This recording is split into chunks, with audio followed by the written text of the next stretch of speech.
Good morning, guys. Welcome back. Thanks a lot for dropping by.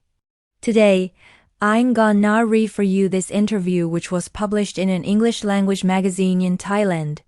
It is called Hey So, and it's like a glossy kind of a TV guide for foreign men who come to Thailand. I found it in Paytung in Phuket actually. It's a free magazine. As you can see, the article is titled Bar Girl Tells All, and it's basically an interview with a bar girl who narrates her experiences and her life and everything she sees around her. So without further ado, let's just jump straight into it. Her name is Rachada. She is 24 years old, and she is from Iceland. At first, I wanted to come up with a sad story about needing money for my family, but I didn't want to copy other girls. Some foreigners get turned off by that. Some foreigners don't want to support the whole family, so I said I was an orphan.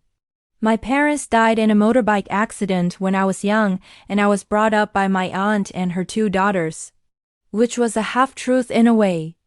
Then I could paint a picture of me being used as a slave without love, which justifies my decision to leave and try to better myself. This way I could make the foreign feel sorry for me without the danger of him getting scared of supporting the whole family. One foreign called me Cinderella and told me the story of her and the two ugly sisters. I loved that story, especially the ending. I hoped one day it'll happen to me. The other thing that gave me hope was the movie, Pretty Woman, with Julia Roberts. I hoped one day a Richard Gere look-alike would come along and marry me. Anyway, as far as customers go, we know what they like to hear and we provide it. Like, I missed you so much and similar garbage. This is a standard greeting anyway in Thailand. Works in Thai and in English too. The main thing is that we re in the business of comfort and happiness, and if you do your job well, you'll reap the benefits. I thought working in the bars was just one big party. You had friends from Iceland to eat and drink with. It was a bit like your own family of sisters. You never felt alone. There was some rivalry among all of us which sometimes got out of hand because of jealousy and ownership of our clients. I became very popular in Soai Cowboy. I was one of the only girls who never had a baby and did not have a map, stretch marks. My weight was always much the same, so my body was quite outstanding among my peers. And I was young with nicely rounded breasts and nice teeth. I guess I was lucky. A lot of girls had uneven teeth or gaps. I had a lovely smile which enticed many a farang. Since I was young and popular, in order not to upset too many of my friends when we did go out to eat, I did pay more times than the others, and occasionally I did give presents to them so they did like me. Unfortunately, I was used at times for lending them money when they were short or gambled, and it took me a while after losing several thousand baht to become strong and say no. I trusted my roommate, Boom, my mentor, but most of them I learned to distrust after a while. I could tell you many stories of my meetings with Farangs in the last 3 to 4 years. Most of them are a bit boring and same. I did not know so many Farangs were Baba Bio Bio. That was a revelation for me as I always thought all Farangs were smart and educated. But some of them are worse than anybody in Thailand.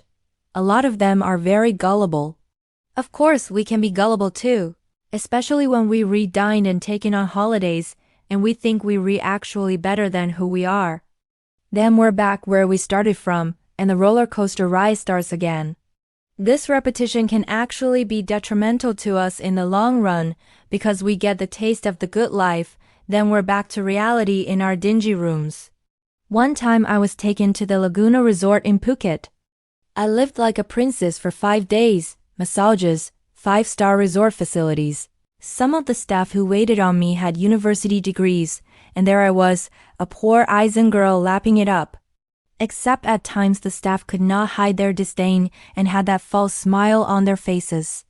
It made me rather uncomfortable knowing that I don't really belong in places like this. My visits with Farangs were generally good and uneventful, mostly either short or long times with the periodic trips to Pattaya and occasionally to Phuket. These resorts never ceased to amaze me. First of all, I did not realize so many of my sisters were involved in nighttime activities, especially in Pattaya. A funny thing happened on one of these trips. I went to Pattaya with a young Farang from Germany, and we ended up in a beer bar where, lo and behold, I saw my girlfriend from back home, the one I used to play around with. You can imagine our delight in meeting up again. And she joined us for drinks, which turned out to be a great party.